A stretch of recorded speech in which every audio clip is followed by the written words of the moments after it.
Hello दोस्तों, नमस्कार दोस्तों। हम आंकड़ों की समझ वाला चैप्टर कर चुके थे और आज हम इसका प्रैक्टिस सेट करने के लिए जा रहे हैं। तो हम स्टार्ट करते हैं अपना प्रैक्टिस सेट। देख लेते हैं इसमें पहला प्रश्न क्या कह रहा है। देखिए जरा, पहला प्रश्न आपको दे रखा है, दंड आलेख के रूप में दे रखा है। तो इसमें देखिए क्या कह रहा है, निम्न चार्ट को देखिए और उत्तर दीजिए। ठीक है दोस्तों, तो आपको चार्ट नज़र आ रहा होगा। ठीक है, और इसमें पहला प्रश्न क्या कह रहा है, किस वर्ष में छात्रों की संख्या सबसे ज़्यादा है। तो देखिए यहाँ पर 40 है या 30 है या 35 है या 30 है, और हम नेक्स्ट चलते हैं तो यहाँ 50 है। यानी सन 2014 में छात्रों की संख्या जो है सर्वाधिक है। तो सी ऑप्शन इसका राइट हो जाएगा। ठीक है दोस्तों, प्रश्न नंबर 2 क्या कह रहा है, किन 2 वर्षों में छात्रों की संख्या समान है। तो आप देखिए, आपको दिख रहा होगा 30 यहाँ पर है, 30 यहाँ पर है, यानी 2011 और 2013 में छात्रों की संख्या जो है कैसी है, समान है। ठीक है दोस्तों, तीसरा क्वेश्चन देखिए, किस वर्ष छात्रों की संख्या सबसे ज़्यादा बढ़ी है। तो आप देखिए यहाँ पर जब हम 2010 से 2011 में आते हैं तो छात्रों की संख्या 10 कम हो जाती है। उसके बाद 2011 से 2012 में 5 बढ़ जाती है, फिर 5 कम हो जाती है, फिर 20 बढ़ जाती है। यानी सर्वाधिक 2013 से 2014 में बढ़ गई है। तो देखिए क्या कह रहा है, किस वर्ष में छात्रों की संख्या सर्वाधिक बढ़ी है। तो 2014 इसका राइट आंसर हो जाएगा। ठीक है दोस्तों, नेक्स्ट प्रश्न देख लेते क्या कह रहा है। प्रश्न संख्या 4 से 8, नीचे दिए गए दंडालेख वर्ष 1993 में एक परिवार की आय का विभिन्न मदों पर व्यय एवं खर्च को दर्शाता है। आलेख का ध्यानपूर्वक अध्ययन कीजिए तथा उत्तर दीजिए। और दोस्तों आपको यहाँ पर दिख रहा होगा, आपको व्यय प्रतिशत में दे रखा है। भोजन का व्यय 20% और बचत 12.5% की जाती है। कपड़े पर 15% खर्चा किया जाता है। मकान पर 10% किया जाता है। शिक्षा पे 5% किया जाता है, और परिवहन पे 20%, और बाकी का हम 17.5% क्या हो जाता है, खर्च हो जाता है। तो देख लेते हैं क्या कह रहा है, भोजन पर व्यय की गई आय का प्रतिशत है। तो दोस्तों देखिए यहाँ पर आपको भोजन नजर आ रहा होगा, ये रहा। तो देखो भोजन पे 20% दे रखा है, तो उसका राइट आंसर क्या हो जाएगा, 20 is the right answer. Okay, question number 5 देखिए, कपड़ों पर व्यय की गई आय का प्रतिशत बचत पर आय के प्रतिशत से कितना अधिक है। तो अपन क्या करेंगे, कपड़ों का व्यय का प्रतिशत में से हम माइनस कर देंगे किसको, बचत पर। ठीक है, अब देखिए कपड़ों पर हमने कितना किया है, 15% किया है, और बचत हमने की है 12.5%। तो 15 में से 12.5 जाएंगे तो कितना बचेगा, 2.5% बचेगा। तो 2.5% इसका राइट आंसर हो जाएगा। ठीक है दोस्तों, क्वेश्चन नंबर 6 देखिए, यदि वर्ष 1993 में परिवार की कुल आय 1 लाख थी तो 1993 में परिवार की कुल बचत थी। तो अपन क्या करेंगे, देखो पर बचत कितना दे रखा है आपको, 12.5% दे रखा है। तो अपन क्या करेंगे, 1 लाख का 12.5% निकाल लेंगे। देखो कितना होगा, ये 1 लाख है, इसका 12.5% निकालेंगे अपन।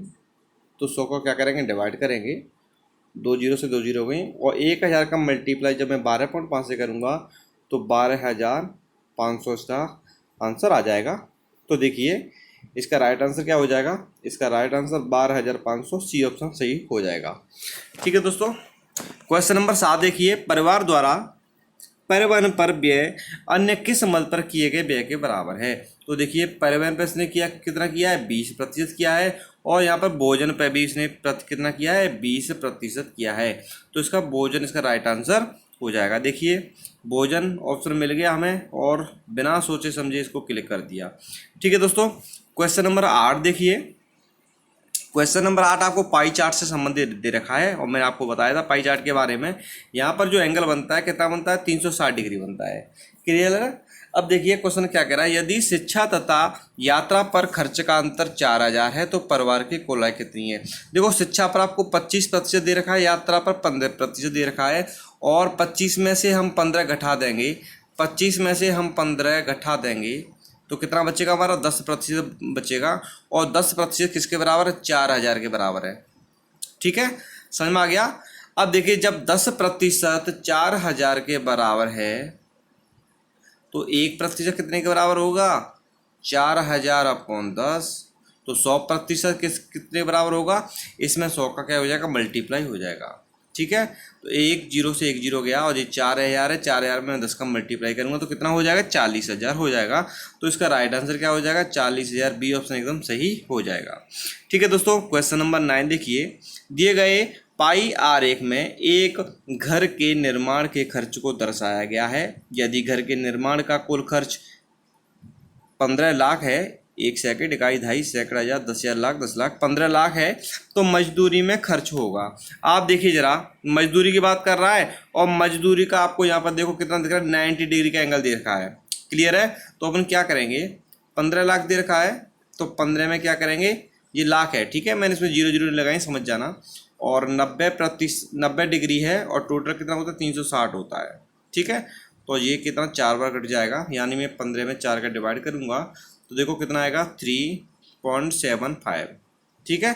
क्योंकि लाख था तो लाख का मैं जब मल्टीप्लाई करूंगा तो कितना आ जाएगा, 3,75,000 हो जाएगा। तो इसका राइट आंसर क्या हो जाएगा, 3,75,000 इसका राइट आंसर हो जाएगा। डी ऑप्शन एकदम सही हो जाएगा। अब देखिए दोस्तों, क्वेश्चन नंबर 10 से 14 आपको जो दे रखा है पाई चार्ट से संबंधित दे रखा है। देखो आगे क्या कह रहा है। एक परिवार द्वारा वर्ष 2001 में विभिन्न मदों पर किए गए खर्च का और बचत का प्रतिशत आपको दे रखा है। देखिए, इन्होंने बचत की है 15%, भोजन पर खर्च किया है 23%, कपड़े पर 10%, मकान पर 15%, बच्चों की शिक्षा पर 12%, अन्य मदों पर 20% और ट्रांसपोर्ट पर 5% खर्चा किया है। तो आप देखिए आगे क्या कह रहा है, परिवार का सबसे अधिक व्यय किस पर हुआ है। तो देखिए, परिवार का सबसे अधिक 23% भोजन में हुआ है, तो भोजन इसका राइट आंसर हो जाएगा। ठीक है दोस्तों, क्वेश्चन नंबर 11 देखिए। परिवार की वर्ष में हुई कुल बचत निम्न पर हुई व्यय के बराबर थी। अब आप देखिए यहाँ पर आपको बचत कितनी नजर आ रही है, 15% नजर आ रही है और मकान पे खर्चा भी 15% नजर आ रहा है। तो इसका राइट आंसर क्या हो जाएगा, मकान इसका राइट आंसर हो जाएगा। क्वेश्चन नंबर 12 देखिए। परिवहन और अन्य मदों पर कुल मिलाकर आय का कितना प्रतिशत व्यय हुआ। तो दोस्तों, अन्य मदों परिवहन की बात कर रहा है तो देखिए परिवहन पे 5% हुआ है और अन्य मदों पर 20% हुआ है। टोटल कितना हो गया, 25% हो गया। तो 25% इसका राइट आंसर हो जाएगा। ठीक है दोस्तों, क्वेश्चन नंबर 13 देखिए। यदि परिवार की कुल आय 1 लाख थी तो बच्चों की शिक्षा पर कितना धन व्यय हुआ। तो देखिए, बच्चों की शिक्षा पर कितना खर्च हुआ है, आपको नजर आ रहा होगा 12%। और जब हम 1 लाख का हम 12% निकालेंगे तो 12,000 होता है।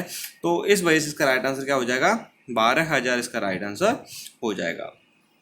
ठीक है दोस्तों, इसी पाई चार्ट से संबंधित क्वेश्चन आपको और दे रखा है। क्वेश्चन नंबर 14 देख लेते हैं क्या कह रहा है। यदि वर्ष की कुल आय 1 लाख थी तो मकान और परिवहन पर व्यय में अंतर कितना है। तो हम क्या करेंगे, मकान और परिवहन के व्यय का जो प्रतिशत दे रखा है उसमें क्या करेंगे, डिफरेंस देखेंगे। देखो, मकान में 15% दे रखा है, ठीक है, और परिवहन पर 5% दे रखा है। ठीक है। तो देखिए, मकान और परिवहन की बात हो रही है ना, मकान और परिवहन पर व्यय का अंतर। तो देखो 15 में से 5 गया तो 10 बचा। ठीक है, 10% जो है निकालना है हमें 1 लाख का, तो 10,000 इसका राइट आंसर हो जाएगा। ठीक है, इसका ऑप्शन डी जो है एकदम करेक्ट हो जाएगा। अब देखिए दोस्तों, क्वेश्चन नंबर 15 से 17 तक क्या कह रहा है आपको कि एक सप्ताह में, इसको जूम कर देता हूं क्योंकि आपको जो स्टार दे रखे हैं, जूम करने से स्टार एकदम करेक्ट दिखाई देंगे, क्लियर दिखाई देंगे। तो एक सप्ताह के भिन्न भिन्न दिनों में इलेक्ट्रिक बल्ब की बिक्री का वर्णन निम्न तालिका में दर्शाया गया है। तो आपको नजर आ रहा होगा, एक स्टार नहीं है, हैज है दोस्तों, है ना। एक हैज बराबर 2 बल्ब दे रखा है। तो देखिए, सोमवार को 3 दूनी 6 हैज हैं, तो यानी कितने बल्ब हो गए, 12 बल्ब हो गए।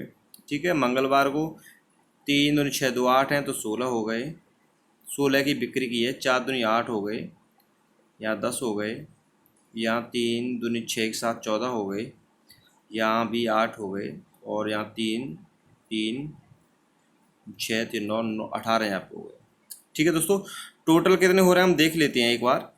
देखो, 6 और 6 8 14, 14 और 4 18, 18 और 5 23, 23 और 7 23, 4 34, और 34 और 9 43 ठीक है दोस्तों, 43 है जो हो रहे हैं, यानी 86 बल्ब हो गए। टोटल कितने बल्ब हो गए, 86 हो गए। ध्यान रखना दोस्तों, ठीक है, मैं इसको मिटाने जा रहा हूँ अब आगे बढ़ने के लिए। अब आगे क्या कह रहा है, शुक्रवार को बेचे गए इलेक्ट्रिक बल्बों की संख्या है। तो शुक्रवार को देखिए, आप जूम कर देता हूं मैं आपको, ये आपको शुक्रवार दिखाई दे रहा होगा। ये जिसको देखिए कितने स्टार हैं, 3 और 6 7 हैं, तो शुक्रवार को 14 बल्ब बेचे गए। क्यों, सॉरी स्टार नहीं, बार बार मैं स्टार बोले जा रहा हूँ गलती से, ये हैज है, ठीक है ना। तो देखो एक हैज बराबर कितने दे रखे थे, 2 बल्ब दे रखे थे। तो देखिए उन्होंने शुक्रवार को 7 हैज बेचे, यानी 7 दूनी 14, यानी एक हैज बराबर कितना है, 2 बल्ब है। तो शुक्रवार को उसने 14 बल्ब बेचे, ठीक है ठीक है दोस्तों। क्वेश्चन नंबर 16 देखिए, किस दिन इलेक्ट्रिक बल्बों की संख्या बिक्री के समान संख्या है। तो आपको देखो नजर आ रहा होगा, बुधवार को देखिए और शनिवार को देखिए, बुधवार को 4 हैज हैं, शनिवार को भी 4 हैज हैं। इसका मतलब बुधवार को शनिवार को दोनों दिन 8 बल्ब बेचे गए हैं। तो देखो इसका राइट आंसर क्या हो जाएगा, बुधवार और शनिवार, ठीक है, बुधवार और शनिवार इसका राइट आंसर हो जाएगा। क्वेश्चन नंबर 17 देखिए, यदि एक बल्ब में 9 बल्ब, एक बक्से में 9 बल्ब आ सकते हैं, तब पूरे सप्ताह के लिए कितने बक्सों की आवश्यकता होगी। दोस्तों अभी हमने काउंट किए थे, कितने 86 आ रहे थे, बल्बों की संख्या 86 आ रही थी, और एक बक्से में 9 आ सकते हैं, ठीक है। तो आप देखिए 9 9 81 और 9 9 81, 5 बचेंगे 9। हमने इसको भिन्न के रूप में, फ्रैक्शन के रूप में ऐसे लिख दिया। तो आप देखिए कितने बक्सों की आवश्यकता होगी, तो देखो 9 बक्से, और इसके लिए जो 5 बचे हुए उनके लिए भी बक्से चाहिए भैया, सीधी सीधी बात है। तो इस वजह से इसका राइट आंसर क्या हो जाएगा, 10 हो जाएगा। आप ये मत कहना कुछ खाली रह जाएगा, क्योंकि हमें 9 तो कंप्लीट हो ही जाएंगे 81, उसके बाद 5 बल्ब और बचेंगे, उनके लिए भी हमें एक बक्से की आवश्यकता होगी। तो देखो यहाँ पर लिखा भी है लगभग, ठीक है। तो इसका राइट आंसर क्या हो जाएगा, 10 इसका राइट आंसर हो जाएगा, सी ऑप्शन एकदम करेक्ट हो जाएगा। क्वेश्चन नंबर नेक्स्ट देखिए 18 से 22, निम्नलिखित रेखा आरेख किसी कंपनी की वर्ष 2001 से 2010 के मध्य वार्षिक बिक्री के आंकड़ों को दर्शाता है। आरेख का अध्ययन करिए और निम्नलिखित प्रश्नों के उत्तर दीजिए। क्वेश्चन नंबर 18 देख लेते हैं, आपको ये आरेख दिख रहा होगा, ठीक है दोस्तों। ये बारंबारता बहुभुज आरेख है, मैंने आपको बताया था, ठीक है। आयत चित्र का जो मध्य बिंदु होता है और उसको सारे आयत लंबों के मध्य बिंदु जब मिला देते हैं तो हमें क्या मिलता है, बहुभुज बारंबारता प्राप्त होता है। तो यही वही है। तो देखिए प्रश्न नंबर 18 क्या कह रहा है, वर्ष 2006 में बिक्री की तुलना में वर्ष 2008 में बिक्री में कितने प्रतिशत की कमी आई है। तो देखिए दोस्तों आपको 2006 और 2008 में देखना है। 2006 में आपको दिख रहा होगा ये रहा, और 2008 में ये रहा, ठीक है। 2006 में 6 करोड़ रुपए की बिक्री की थी और 2008 में 5 करोड़ की बिक्री की थी। कमी कितनी आई है, 1 करोड़ की। तो 1/6 प्रतिशत की बात कर रहा है, तो 100 का मल्टीप्लाई कर देंगे, यानी 100 में 6 का डिवाइड करूंगा तो देखिए 16 6 का 96 और 4/6। तो इसको मैं कैसे लिख सकता हूँ, 4/6 को मैं 2/3 भी लिख सकता हूँ, ठीक है।